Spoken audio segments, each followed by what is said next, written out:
Kalingap, Hi mga kalangga! please support Wow Life TV. Thank you. You're Mr. Good Vibes.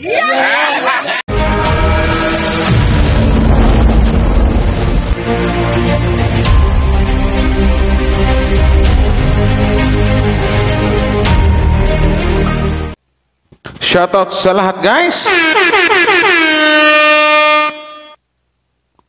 Barangay Rochelle, Rochelle Community.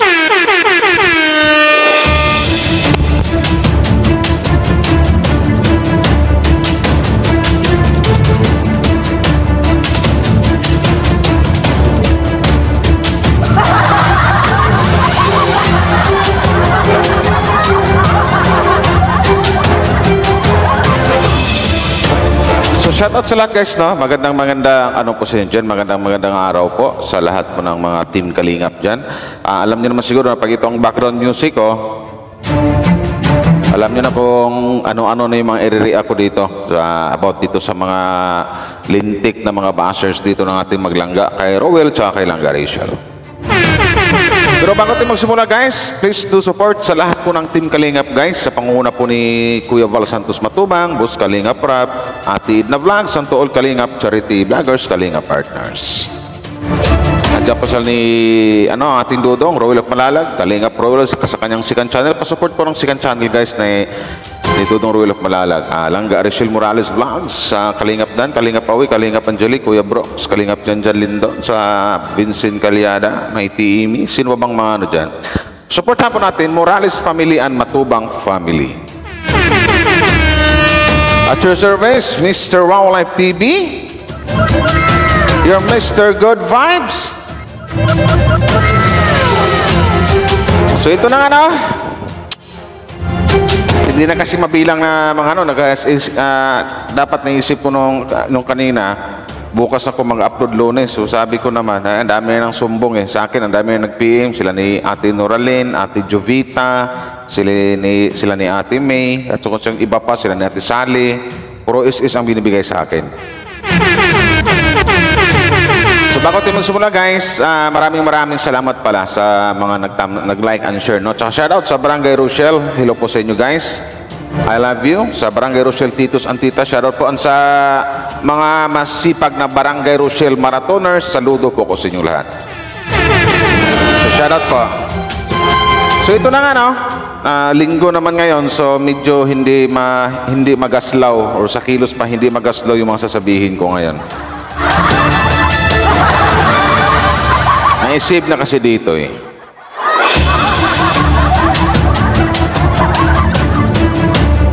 Uunahin lang kita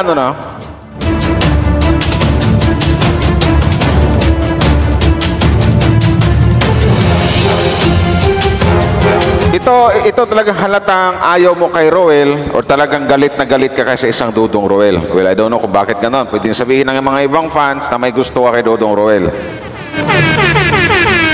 Kasi sabi mo dito, nag-comment ka sa picture ni Ryan. Di ba kilala naman si Ryan, guys? Yung dating nakasama sa serye ng Rochelle doon sa mga serye ni Boss Kalingap Rap. So ito 'yon. Nag-comment ng isang Imelda na hindi ko alam kung bakit ito ang nasabi niya. Shout out sa iyo, no? Kay Ma'am, ano ba tawag ko sa iyo? Manang, Ate, Ginang, or Ali? Ano ba? Ali na lang, Aling Imelda. Imelda Sampulo or Sampulyo Amerila. Shoutout po sa iyo, Ma'am Imelda Sampulyo Amerila. Hindi kita ipapahiya dito, pero ipakilala lang kita dito sa mga Rochelle fans. Kasi sabi mo dito, sana ito yung picture ni Raya na nag-comment siya. Sana yan na lang BF ni Rachel mas pugi pa kay Rowell. So ito halatang namimintas. Kung intindihin natin yung comment niya, nang babash talaga kay Rowell at mas pugi pa rin kay Rowell sa mga ganyang salita, nang babash talaga, galit na galit, gustong manakit siguro to kay Dudong Rowell. Imelda Sampulyo Amerila, nakita ko yung Facebook mo, pero bago ka sana sabihin mas pugi ka pa kay Rowell, make sure sana na maganda yung aura mo, maganda yung itsura mo. Kaso hindi.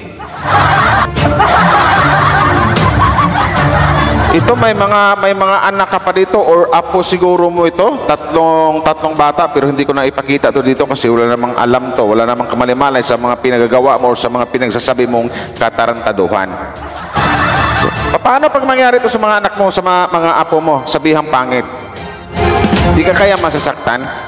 Sa tingin mo ba pag nabasa ni Dudong Rowel yung yung comment mo, ano kayong maramdaman ni Dudong Rowel sa'yo?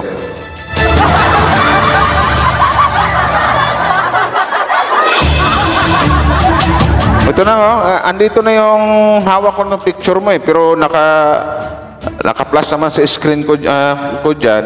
Actually, wala namang walang pagmumura yung sinabi mo dito sa comment mo. Pero halatang ayaw na ayaw mo kay Dudong Rowel. Sabi mo, sana yan na lang boyfriend ni Rachel, mas pugi pa kay Rowel.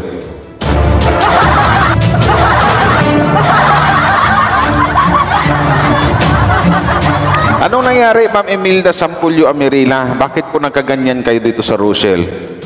Wala kayong mapili dito kay Rowel at saka kay Langga Rachel. Hindi ko masasabing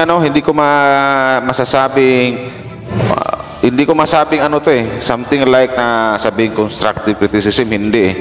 Ito yung mga comment na pwede kong sabihin dito na yung tipong nagko-comment tapos hindi mo na pinag-iisipan bago mag-comment. Yung tipo yung pwedeng sabihin natin na parang kulang sa edukasyon o hindi nag-aaral. Ma'am, may mga apo ka na, ma'am, may mga anak ka na kasi may edad ka na, tapos dun sa covered photos mo may mga may maliliit na 3 bata. Paano pag yung mga apo at mga anak mo ang madamay dito sa mga pinagagawa mo? Kung anong sinabi mo kay Rowel, sasabihin din sa mga apo mo, matutuwa ka kaya? So ma'am, mawalang galang po sa inyo, Imelda Sampulyo Amirila.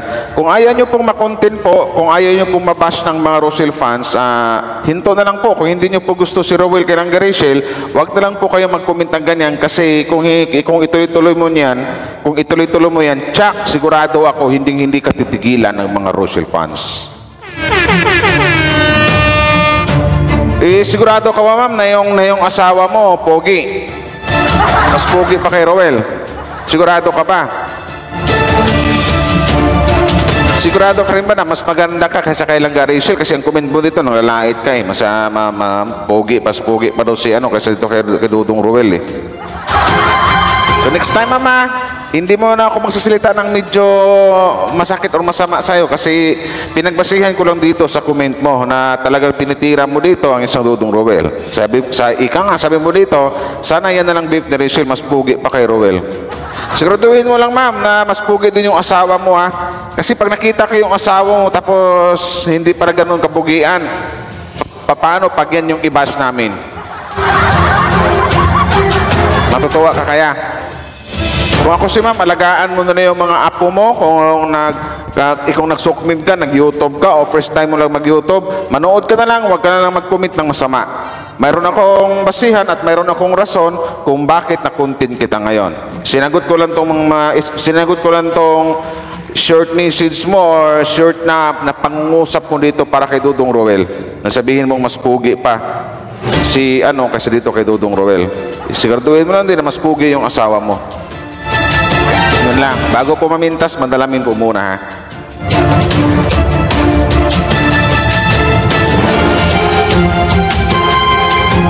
Ikaw naman.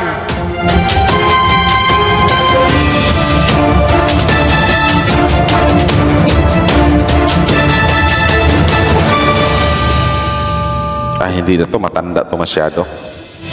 Ito na lang, medyo bata-bata. Well, I don't know kung ano to. Kung legit ba na kasi Saizimi Magana. Ito, 1 new messages. Ito pa, nakakapost siya dito. Good morning, Sai po sa inyo lahat. Gusto ko lang pong ipaalam na hindi po sa akin ang account na yan. Ang sakit lang po kasi sa part ko na ginamit yung pangalan at mukha ko para sirain ang image ko. Hindi pala si siya, ito na si Saizimi Magana. Hindi ko naman po sana papatulan, kaya lang ang image ko po talaga ang nasisira eh. Sobrang nakakayak po talaga, wala ako alam na ganito na yung nangyayari. Tsaka wala naman po akong pakialam kung ano man po yung mga pinagsasabi nyo po. Ang sa akin lang naman po, wag nyo pong gamitin yung pangalan at image ko para masisira po ako. Nanahimik po ako dito, grabe po yung mga pinagagawa.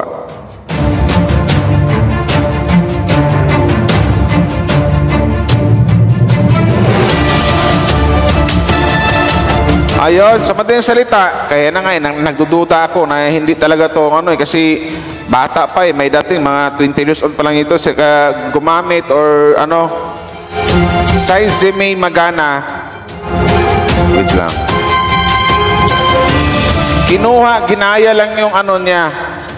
Ginaya lang or something like kinuha yung picture niya sa kanyang Facebook, tapos gumawa rin ng another Facebook yung basher ng Rochelle, ginayong pati pangalan niya, pati yung picture niya. So yun ang ginamit na pangalan, si May Magana. So nag-post na siya dito ngayon 1 hour ago na talagang hindi po daw siya ang mga nang babas, kasi kung pagbasihan natin dito yung pagbasihan po natin dito ang kanyang paliwanag. Kasi sabi niya dito, good morning po sa inyong lahat. Gusto ko lang pong ipaalam na hindi po sa akin ang account na yan. Ang sakit lang po kasi sa part ko na ginamit nyo pangalan at mukha ko. Hindi ko pa po ginamit po, si May Magana. Ang nanggamit po niyan po, ang pagsabihan nyo po yung nagnanakaw ng picture mo at ng gaya ng Facebook name mo.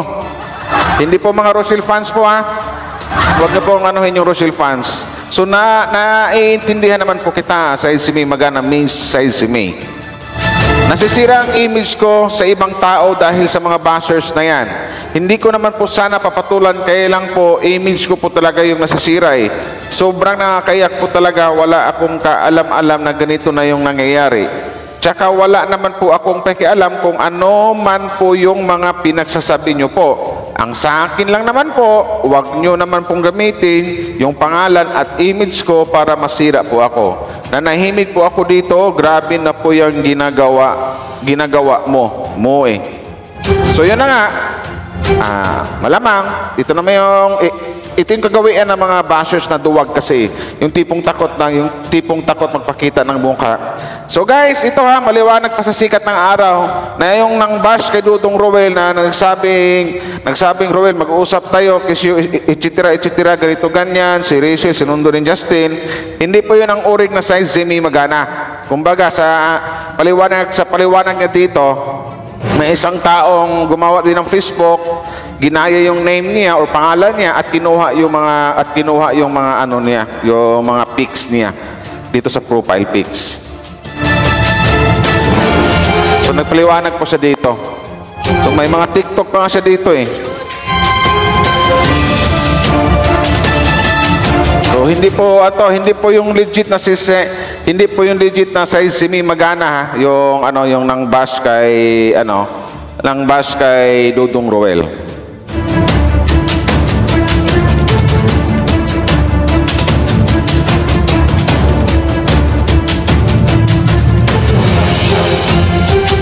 Mayroon pa dito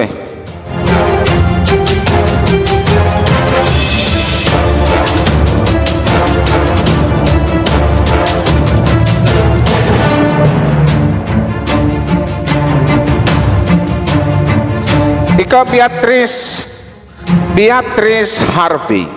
Hanapin kita kasi sabi mo dito, sayang ang ganda sana nga niya pero 18 years old pa lang gusto na mag-asawa. Batang-bata pa siya para mag-asawa agad. Hindi pa niya na-enjoy ang pagkadalagan niya at mag-isti sa mga kapatid niya. Actually po, ito po, hindi naman pang babasto pero ang anuhin ko lang sa inyo, i-clear ko lang po sa inyo, wala naman pong sinasabi silang Rachel na mag-asawa. Kasi nag-aaral pa po yan at may plano pa yan sa buhay. Mawalang galang sa iyo, Beatrice Harvey.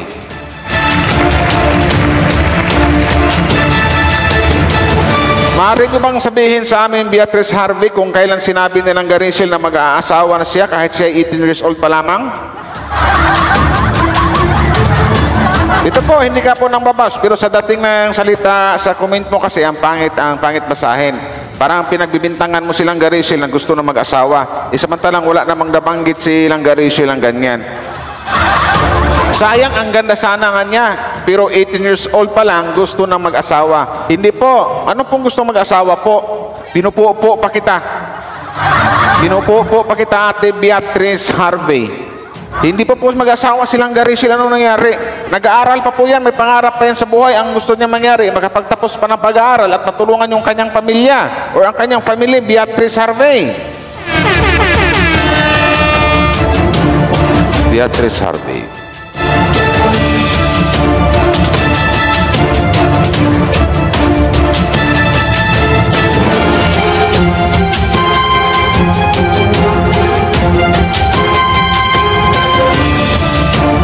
Hindi pa po mag-asawa silang Rachel, ha? Ano ba nangyari sa inyo?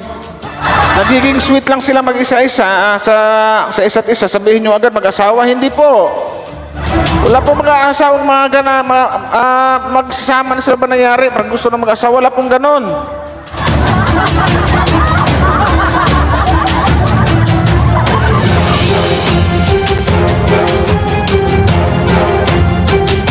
Ito, dadaan lang tayo sa mga basher. May edad ka na rin po, may matanda ka na rin, no? Ma'am Beatrice Harvey. So hindi sa bilang respeto na lang po, hindi ko na lang po i-blur ko na lang yung po hitsura niyo dito sa upload ko na to. Pero ulitin ko lang po, wala pong sinabi silang Rachel na gusto mag-asawa. Wala pong ganon. Kasi may usapan yung maglangga namin na makapagtapos siya ng pag-aaral. Sabihin after 5 years, 6 years, 7 years, 8 years, something like that. O gaano ba katagal. Pero yung 18 years old, sabihin mo gusto na mag-asawa, wala pong ganon. Sayang, ang ganda sana nga niya, pero 18 years old pa lang, gusto nang mag-asawa. Batang-bata pa siya para mag-asawa agad. Wala po. Anong gusto mag-asawa po? Lilinawin ko lang po sa inyo, Ma'am Beatrice Harvey. Hindi po kita binabastos, Mama. Something like na medyo mag-aalan tong comment mo, pero siguro may nakapagsabi sa'yo na ganito, ganyan silang Rachel na mga basher, naniwala ka naman agad po. Dapat po, bago ka po mag-comment ng ganyan, dapat minake sure mo muna na silang galing kailang Rachel yan. Wala pong usapan ang dalawa po o wala pong plano silang Rachel na mag-asawa na po ngayon. Wala po. Maghihintay pa po ang kanyang Dudong Ruel ng ilang taon. 4 years pa, 5 pa, 6, 7, 8 years pa, ganyan po. Kasi kailangan po niya, kasi yan po ang gusto niyang matupad. Isa sa gusto niyang matupad na bago man lang siya makapag-asawa or makatulong muna sa kanyang pamilya. At paano ba makatulong sa kanyang family, kundi lalong-lalo na yung makapagtapos ng pag-aaral. Huwag niyo pong anuhin po na i-correct na po kita dito, Beatrice Harvey. Yung sinasabi mo gusto na mag-asawa ang isang langga Rachel. Nasabi mo batang-bata pa siya para mag-asawa agad. Hindi pa po mag-asawa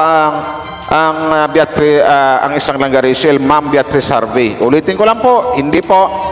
Natural lang po na magkaroon ng boyfriend. Boyfriend niya si Rowel of Malalag, si Rowel Matubang. Boyfriend po niya, pero wala silang planong mag-asawa na agad. Ano yan? Boyfriend, girlfriend, asawa na agad?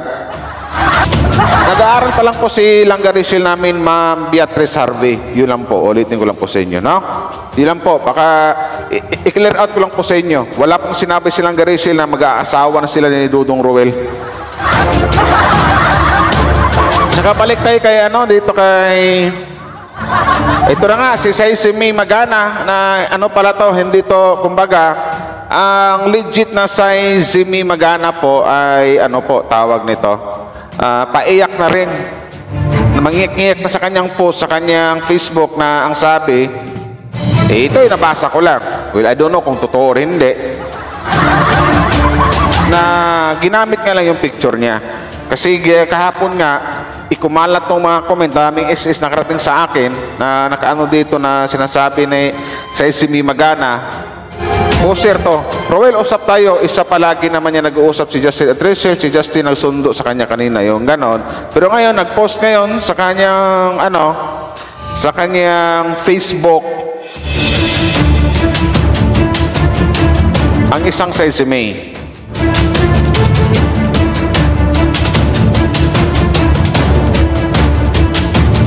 1 hour ago. Tingnan ko lang yung mga comment. Kung ano yung mga comment.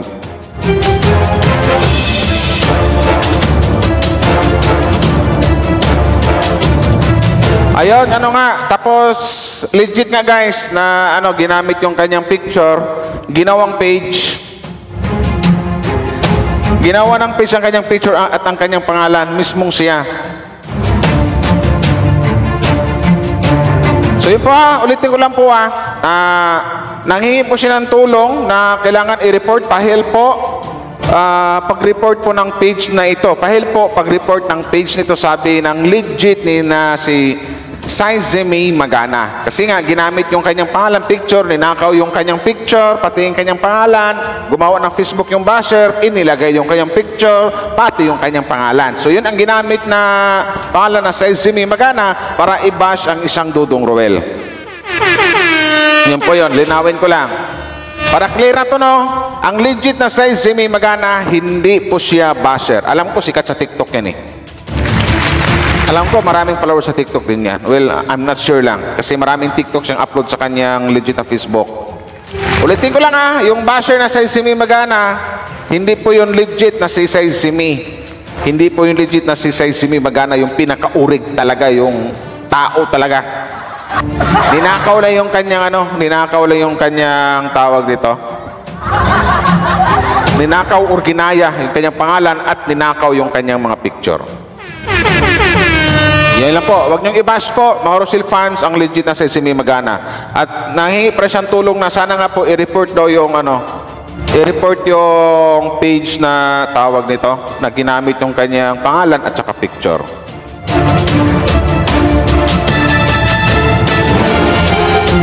So, yan po.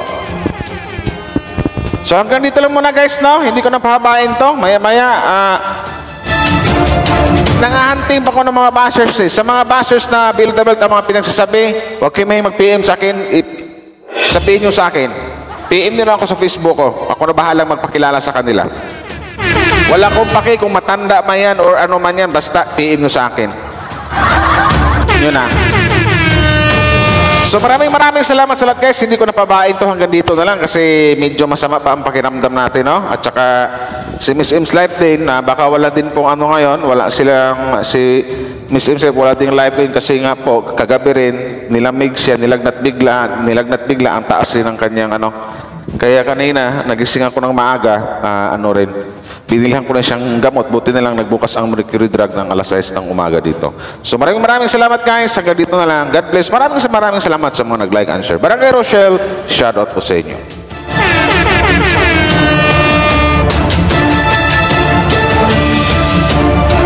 Bye-bye.